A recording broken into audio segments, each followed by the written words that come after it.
dari Desa Binoni, Kecamatan Amrasi, Kabupaten Kupang, Nusa Tenggara Timur. Kembali berjumpa dengan saya dalam seri pelajaran Sekolah Sahabat. Dan pelajaran kita pada saat ini adalah pelajaran yang ke-9 dengan judul Tanda Perjanjian.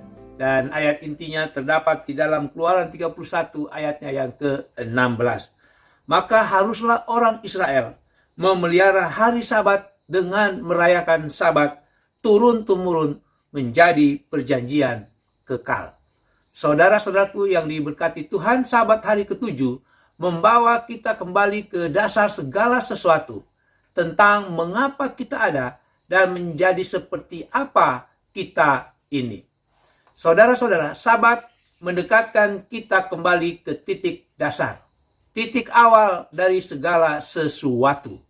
Karena segala sesuatu yang berharga kepada kita jadi hanya oleh karena Allah menciptakannya, dan dari sana kita memulaikannya. Sabat mengingatkan kita bahwa setiap kehidupan kita milik Pencipta, oknum yang menaruh kita di sini, di dunia ini.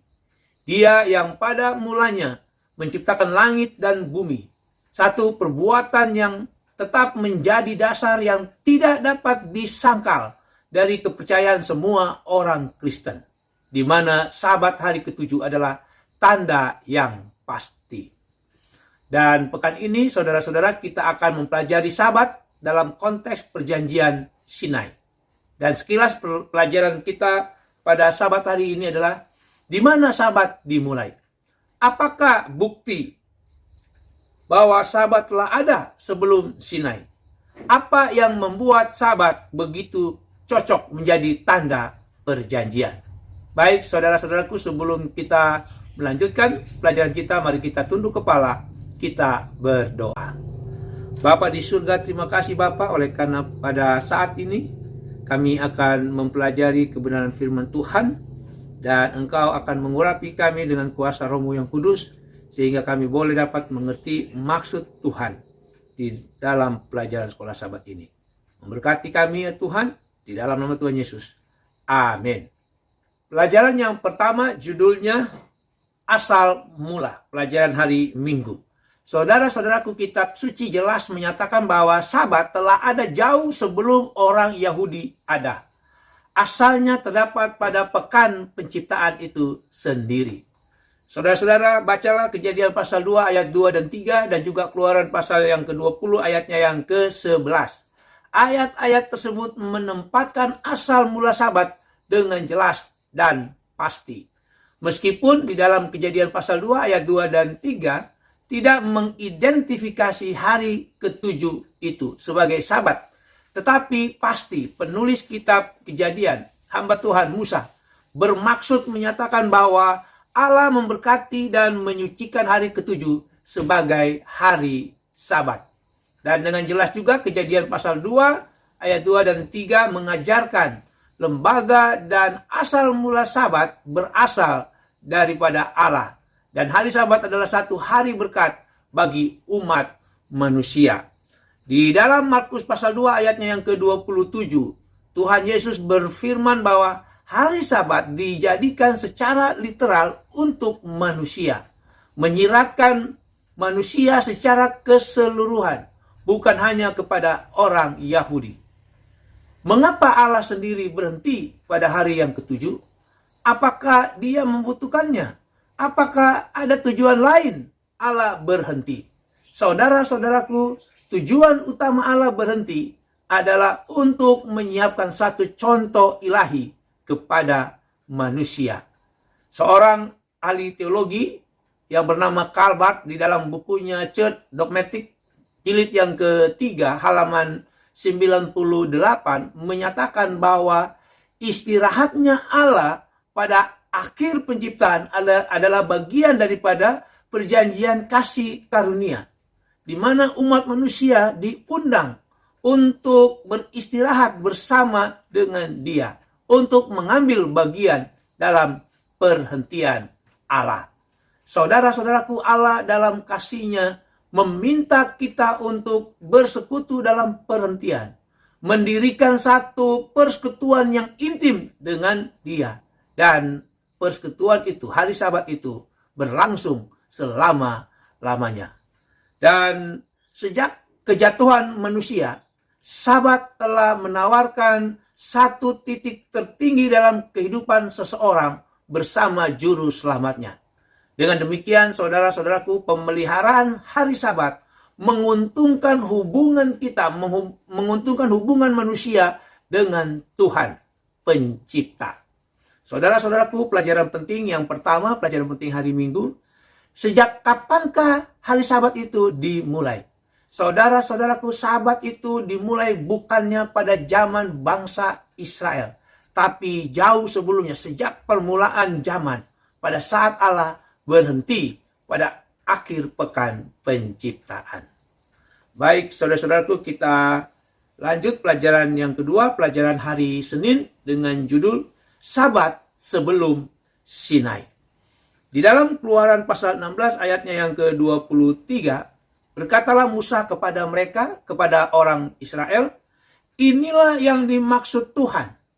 Besok adalah hari perhentian penuh, Sabat yang kudus bagi Tuhan. Maka roti yang perlu kamu bakar, bakarlah. Dan apa yang perlu kamu masak, masaklah. Dan segala kelebihannya, biarkanlah di tempatnya untuk disimpan sampai pagi. Saudara-saudaraku, cerita ini tentang mana yang disediakan Tuhan bagi orang Israel di padang belantara sebelum Sinai. Dan kalau kita perhatikan apa yang dinyatakan di dalam Keluaran pasal 16 ini, di dalam peristiwa ini ada 3 hal, saudara. Di situ kita akan melihat pada hari yang ke-6, jumlah mana yang dikumpulkan itu digandakan. Lalu yang kedua, tidak ada mana yang diberikan pada hari Sabat. Dan yang ketiga, di situ dikatakan bagian yang dibutuhkan untuk hari Sabat disiapkan pada hari yang ke-6. Jadi apa yang akan dibutuhkan pada hari Sabat, hari ke-7, itu dipersiapkan pada hari yang ke-6. Dan saudara-saudaraku, ada hal lain yang diajarkan juga di dalam Keluaran pasal yang ke-16. Sehubungan dengan yang pertama, hari apa hari persiapan untuk Sabat. Lalu yang kedua, apakah hari Sabat itu di dalam pekan itu?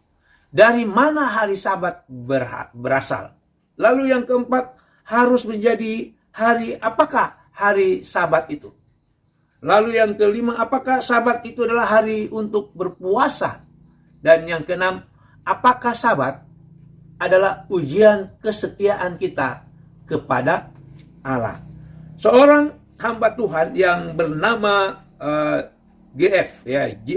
Waterman, di dalam bukunya The Zondervan Pictorial Encyclopedia of the Bible, jilid yang ke-5 halaman 184, di situ dia mengatakan bahwa faktanya persamaan Sabat dengan hari ke-7.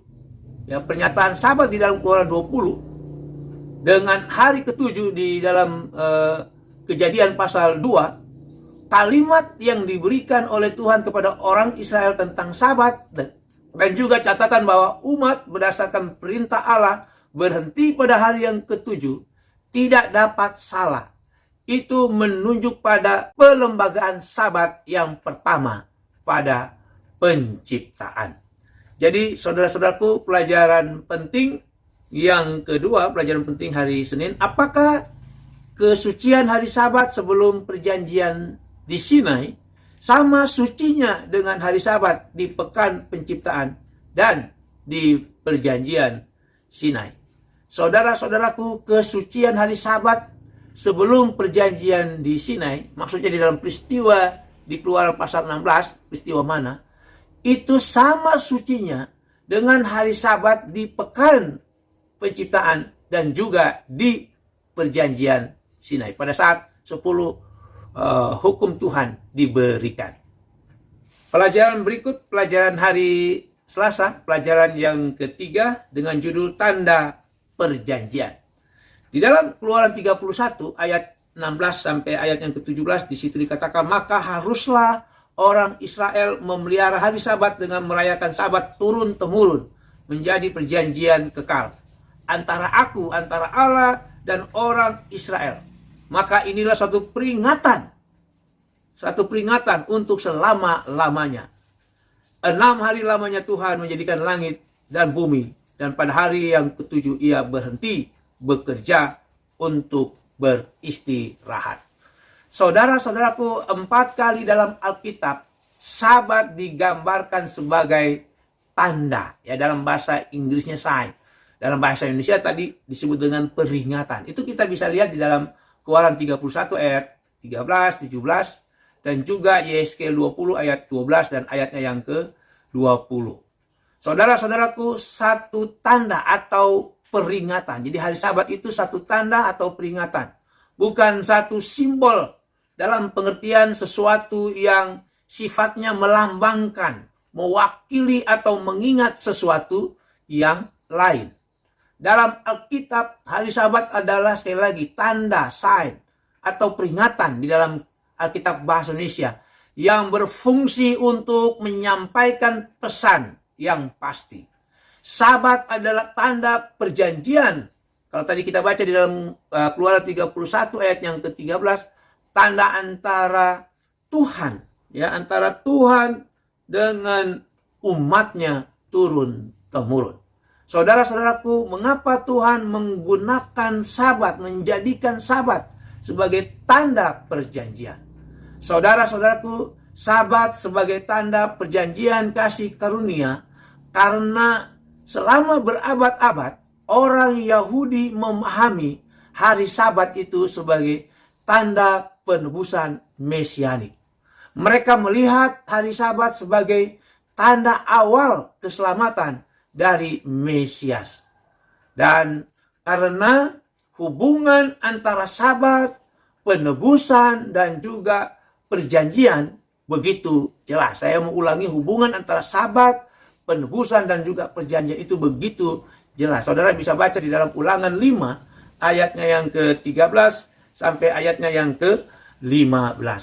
Jadi saudara-saudara, bertentangan dengan pemikiran biasa, Sabat adalah tanda kasih karunia Allah yang menyelamatkan. Sabat itu bukanlah tanda keselamatan oleh perbuatan. Jadi pelajaran penting yang ketiga, pelajaran penting hari Selasa, mengapa Tuhan menjadikan menggunakan Sabat sebagai tanda perjanjian? Oleh karena hari Sabat adalah tanda awal keselamatan dari Mesias, Juru Selamat. Dan hubungan antara Sabat, penebusan, dan juga perjanjian begitu sangat jelas. Selanjutnya pelajaran hari Rabu, pelajaran yang keempat dengan judul Tanda Penyucian. Keluaran 31 ayat yang ke-13 mengatakan, katakanlah kepada orang Israel demikian, akan tetapi hari-hari Sabatku harus kamu pelihara. Sebab itulah peringatan, tanda tadi, sign dalam bahasa Inggrisnya, antara aku dan kamu, turun-temurun, sehingga kamu mengetahui bahwa akulah Tuhan yang menguduskan kamu. Saudara-saudaraku, Keluaran pasal 31, ayat 12 sampai ayat yang ke-17 adalah satu pasal tentang Sabat yang luar biasa kayanya. Setelah petunjuk-petunjuk Tuhan untuk membangun bait suci dan juga penetapan pelayanan-pelayanannya di dalam Keluaran pasal 25. Konsep Sabat sebagai tanda kekal antara Allah dan umatnya dinyatakan di pasal ini. Ada dua ide dalam ayat-ayat ini. Yang pertama dikatakan bahwa Sabat itu adalah sebagai tanda pengetahuan. Apa itu? Yang kedua, Sabat sebagai tanda penyucian. Baik, saudara, yang pertama tadi dikatakan bahwa Sabat itu adalah sebagai tanda pengetahuan yang berhubungan dengan pengetahuan akan Allah. Saudara-saudara, pengertian orang Israel, orang Ibrani tentang pengetahuan itu mencakup aspek intelektual, hubungan, dan juga emosi. Dan itu juga berarti memiliki hubungan yang penuh arti dengan seseorang yang dikenal.